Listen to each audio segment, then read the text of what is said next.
Funding for this episode of Qué Pasa NJ with Carlos Medina has been provided by Horizon Blue Cross Blue Shield of New Jersey, the New Jersey Economic Development Authority, Hackensack Meridian Health, the Engineers Labor Employer Cooperative 825, PSENG, ROI, NJ Business Magazine.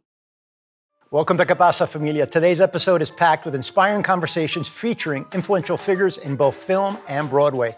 Let's kick off this episode with Jaime Lozano, a groundbreaking musical theater composer and director, celebrated by peers like Lin-Manuel Miranda. We'll also chat with Cynthia Lopez, the multi-Emmy-winning CEO of New York Women in Film and TV. And finally, we spotlight K.O., the Tony Award-winning actor who will star in a new play called Silhouettas in Philadelphia at the Temple University Theater.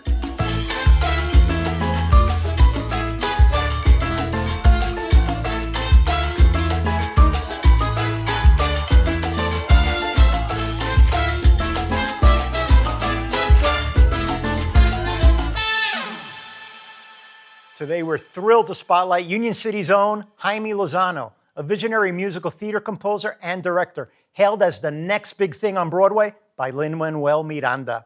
Welcome to Qué Pasa, Jaime. Un placer. Thank you for having me. So Lin-Manuel famously praised the work that you do. How was that praise and that interaction with Lin-Manuel impacted your career? I mean, I have been very lucky to find great people in my journey in the city. And I was lucky that he mentioned me in one interview that he did like almost like 10 years ago or something like that. And he mentioned my name when someone asked him about who was like the next big thing coming into Broadway. And I was so lucky and honored that he mentioned my name. Such a big responsibility, because now I have to work harder. No, you have the weight of the Lin-Manuel Miranda endorsement. Yeah.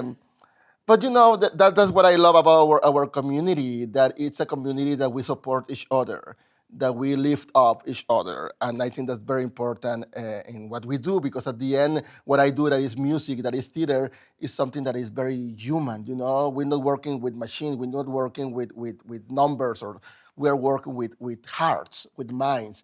And being able to lift up each other, I think that's something beautiful as human beings. Your work has been celebrated internationally. How has your Mexican heritage, your Mexican roots played a part in the work that you do and the storytelling that you do? It is a very important part. I always say definitely that maybe if my career, if I'm living in Mexico, my career could be very different. But the fact that I'm far away from my country, there's always a need to reconnect with your roots. There's always a need to look back. And all my music, all my stories are very close related to what I am as a human being, as an immigrant, as a Mexican trying to do a living in this city. So all that is my music. I use a lot of Latin music, Mexican music, because I think that you can do and you can tell stories using all kind of music, even reggaeton. I use all that kind of music to tell stories about us, about our people, about our community, our paisanos, our familia. So you were the first Mexican to ever receive a Master of Fine Arts from the NYU Musical Theater program, writing program. Tell me about that experience. Being the first of anything you have a weight on your shoulders. You're kind of representing the folks that are going to come after you. Yeah, it has been one of the craziest things that has happened to me, because I wasn't only the only Mexican to got the full tuition scholarship, but the only Mexican maybe to I don't know if to apply, but to be accepted and graduated from that program. Yep. And the weirdest thing about it that they grant me that scholarship and they accept me with me speaking no English at the time. Wow. Back in 2007, when I got here the first time, I didn't speak any English at all. I remember to have these terrible headaches every single day because I couldn't understand what they were saying. Since then, I know a lot more Latinos have been in the program, even a few Mexican, and I have been always reaching to them. When I know that there's a new Latino or a new Mexican in the program, I'm very oh, I was in the program also. You need any help? If you need anything, I'm here. So I try to reach to that people and have a conversation, have communication. So to be that familia that we should be. Yeah. And talking about Familia, you have a play or Jaime Lozano and Familia. Tell me a little bit about that, the project and how you integrate, diverse artists into your work. Yeah, this project is called Jaime Lozano and the Familia.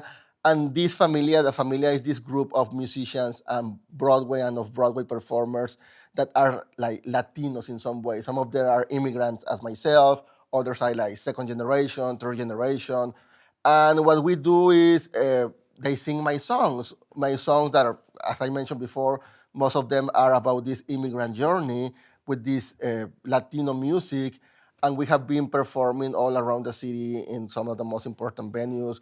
We even have 2 albums called Songs by an Immigrant, and we are working right now in the 3rd album. We are recording the 3rd album right now. They're supposed to be released before the end of the year. And we have a concert coming up on July 31st at Lincoln Center as part of the Summer in the City Festival. Beautiful. We have this huge outdoor stage right in the middle of Lincoln Center in front of the Metropolitan Opera. And we're going to put people to dance. We're doing like a Latin music. It's a free concert. So very excited to be doing this concert at Lincoln Center. You have a project called Revolution Latina. How do you integrate your work with also speaking to social causes, social justice? That seems like what this project inspires and attempts to do. Yeah, I am so honored to be collaborating with this nonprofit organization called Revolution Latina. They say that it's a revolution of evolution. Okay. It was actually, this organization was created by a few members from the In the Heights, the Broadway musical. Oh, great. And what we do is like educational program for kids, educational program for young actors, young dancers. We did an album with Broadway artists. So we're trying to support and give the community opportunities to develop their artistic sides, What do you tell our viewers who are contemplating a career in the arts? I know it's a very arduous journey, but can you give our viewers some tips on what could help them in that journey? Just do it. Because sometimes we are like thinking about or planning, or we're thinking too much. And the reality is, if you want to dance, dance. Yep. If you want to write, just write. If you want to sing, sing. And once you start doing it, you're gonna find your own path.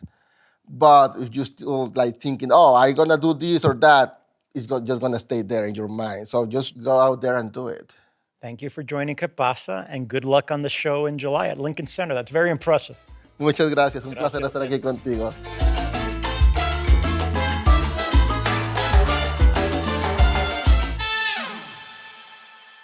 Let's welcome Cynthia Lopez, CEO of the New York Women in Film and TV and former commissioner of the New York City Mayor's Office of Media and Entertainment. Welcome to Qué Pasa, Cynthia. Thank you so much for having us. How did you get your start in media? I always wanted to watch television, and I had a mother who really was discerning about what she let my brother and I watch on TV. We grew up during the Vietnam War. She was very careful about what images we were allowed to see about what was going on. And my biggest fight at home was, what do you have against David Cassidy? So I think that very early on, I was very drawn to media and the potential of what media could do.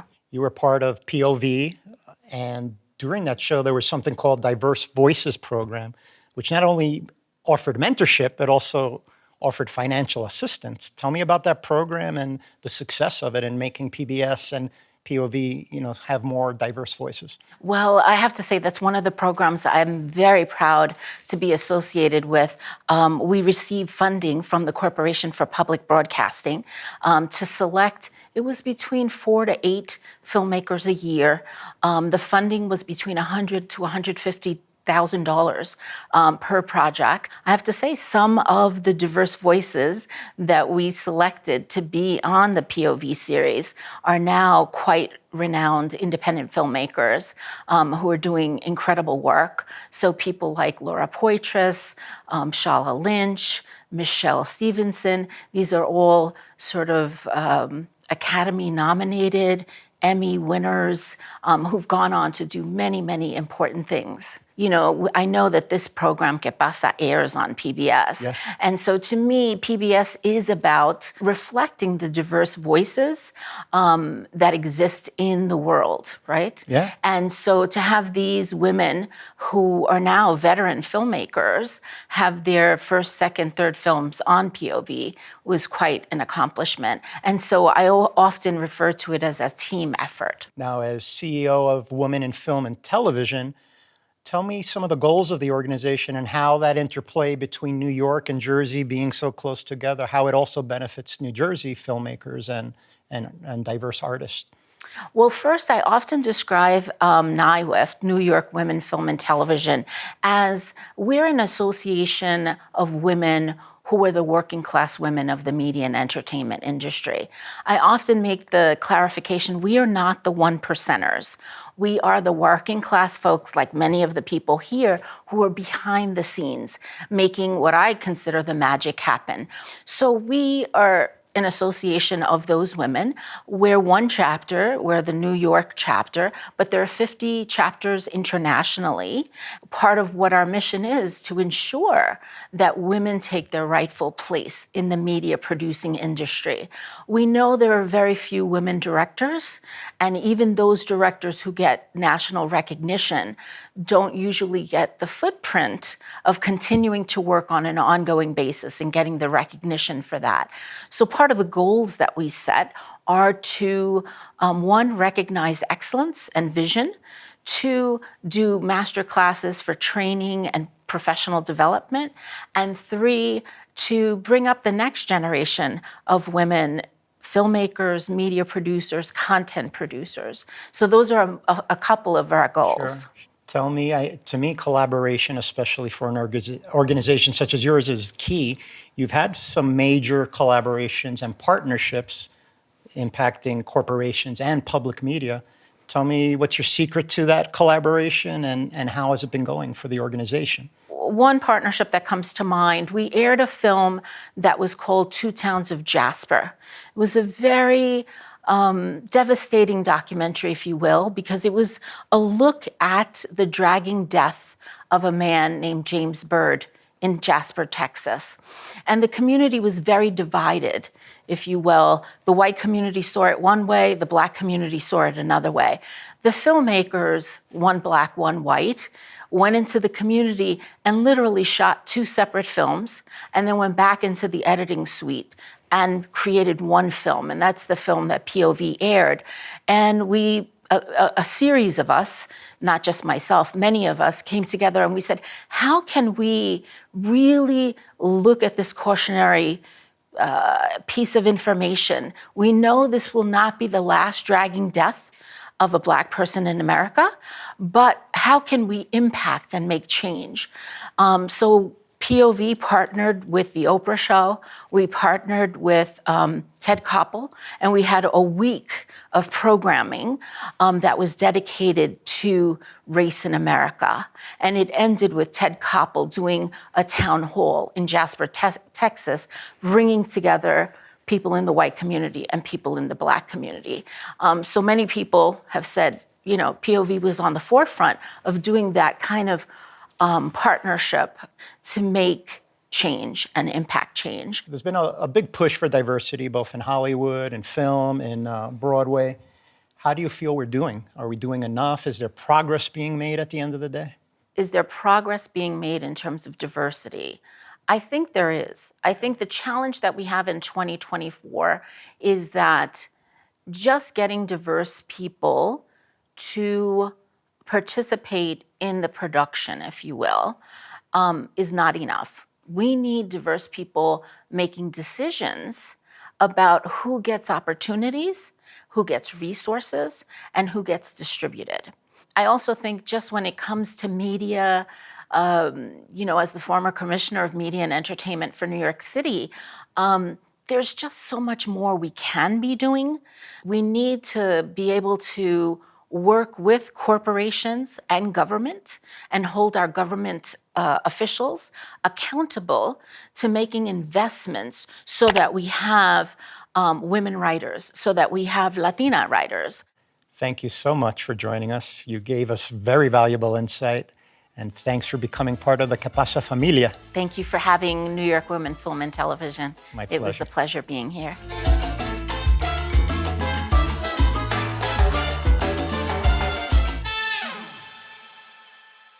Next, we spotlight Ko, formerly known as Karen Olivo, a Tony Award-winning actor with over 25 years on both Broadway and TV. Welcome to Qué Pasa, Ko. Hello. A couple years back, you famously quit Broadway, and I'm going to make sure I read this properly. You said, "Building a better industry is more important than putting money in my pockets." What changes, if any, have you seen in the industry? I don't think it would be fair to say that I've seen a whole lot of changes in the industry. By stepping away, I really meant to step away. I do have friends who are still in the industry, and, there are rumblings, but, that's their experience. I will say for myself, what I'm noticing is that there's a lot of artists who are looking for more agency. And I think that puts pressure in certain areas. And so that is a change. I feel like artists are mobilizing in a different way. So I think things are changing to the level at which I would like them to change. That remains to be seen. But In 2020, you transitioned to teaching. Tell me how that journey from teaching from Broadway, tell me about your journey. yeah, I'd always dabbled in teaching. I had taught at UW-Madison. I taught at Cincinnati Conservatory of Music while I was working professionally. And I knew it was, my father was a teacher. I knew that it was something that I was always going to go back to. My favorite place is the rehearsal room, and the rehearsal room models a classroom in a lot of ways. So, part of me stepping away from the professional stage was so that I could really work on the artists and support artists as they were going into the field. I feel like an informed and a strong artist, and in this case, a student, is sort of the catalyst for change. So, yeah, I've enjoyed it. It's been a huge learning curve.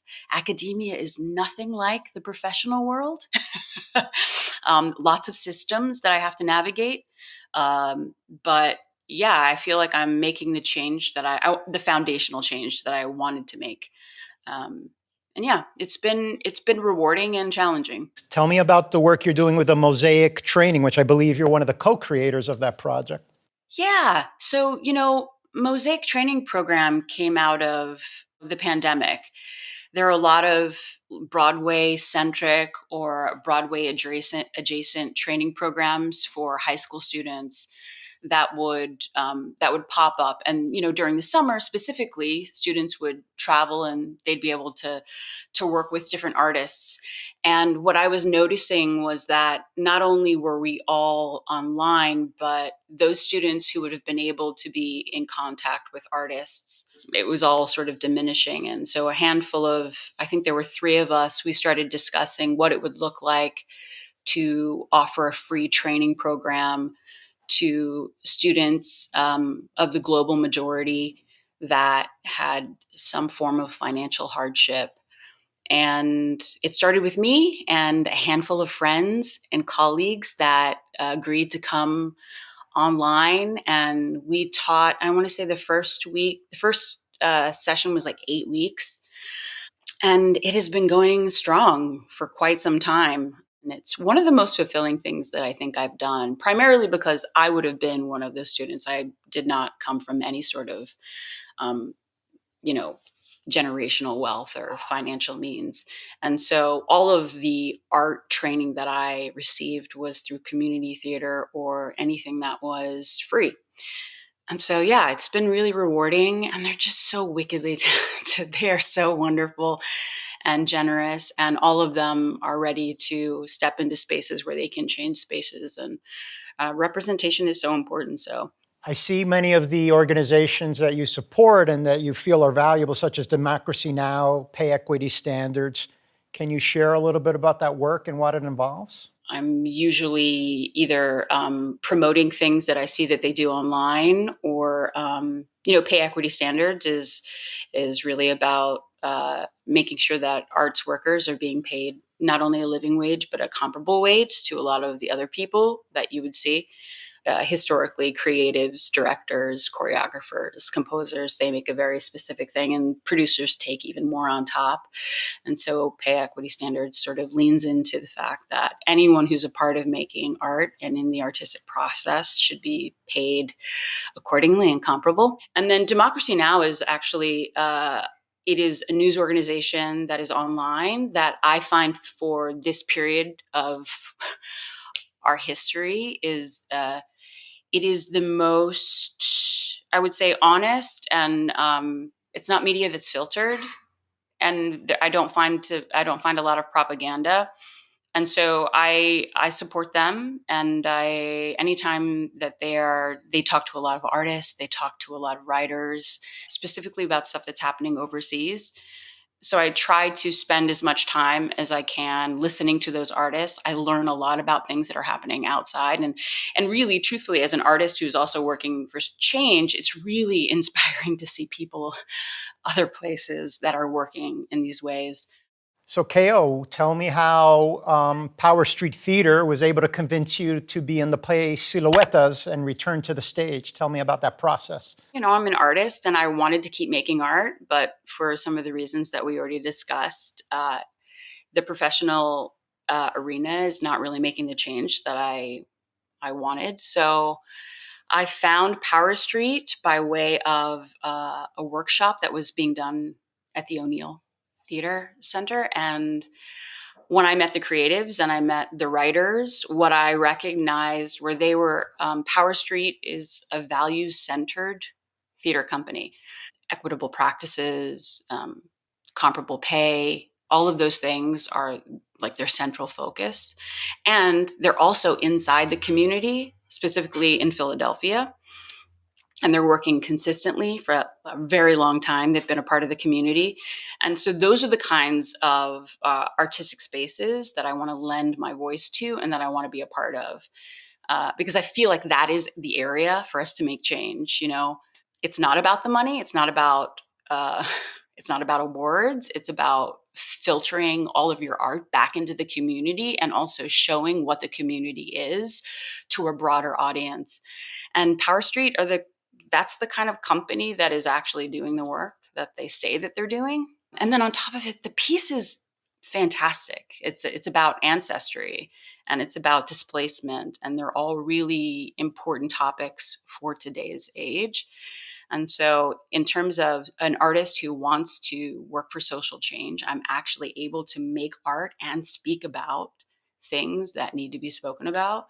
And so it was a marriage made in heaven. And it's one of my favorite pieces. Oh, I love it. I love it. Yeah. And I love that Power Street has a pay what you want to be able to see the play. That's amazing. This is what I'm talking about. About. I know it runs until June 23rd. So if people haven't seen it yet, please get out there. It's also important to say that, they are also raising funds so that we can provide childcare at some of our matinees, which is another sort of it's an important way of supporting the community. There are so many people who have children and can't afford to get a babysitter to go to the theater. And these are stories that need to be heard by some of these people. Yep. So, they're doing the work to support the community to come into the theater and see themselves.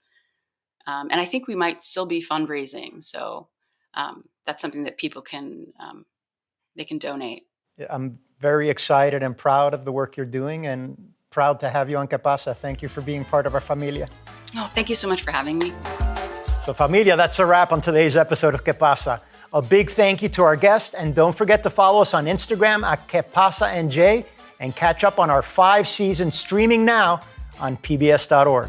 Before we go, I want to highlight the release of Relentless, my story of the Latino spirit that is transforming America by Luis A. Miranda Jr., praised by Rita Moreno as a wonderful book. The memoir also features a foreword by his son, Lin-Manuel Miranda. Check it out, more information on the screen.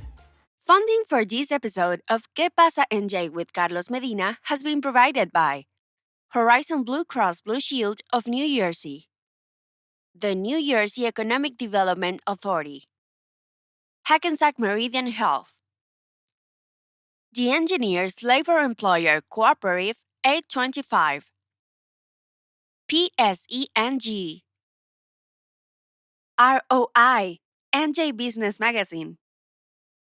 Thanks to the statewide Hispanic Chamber of Commerce of New Jersey. Find out more about our Familia at shccnj.org. This has been a production of the Modesto Educational Foundation.